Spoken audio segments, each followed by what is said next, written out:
We'll guide you through how to use Android USB tethering. If you find this useful, then please consider subscribing and liking the video. Doing this means you can then go and share the internet from your Android to a computer. That could be a PC or laptop. This is really convenient to do, so let's go and get started. To go and do this, we need to connect our phone to our computer. So I've gone and plugged one end into my computer, and the other end needs to be plugged into the phone. So let me go and do that now. When you go and plug it in, you'll see it starts charging and we get a pop-up on our computer. Now there's an important setting we need to go and change. So go and swipe up like so and find settings.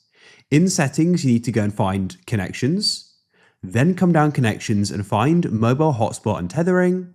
And then here, you should then see the option for USB tethering. It says share your phone's internet connection using a USB cable.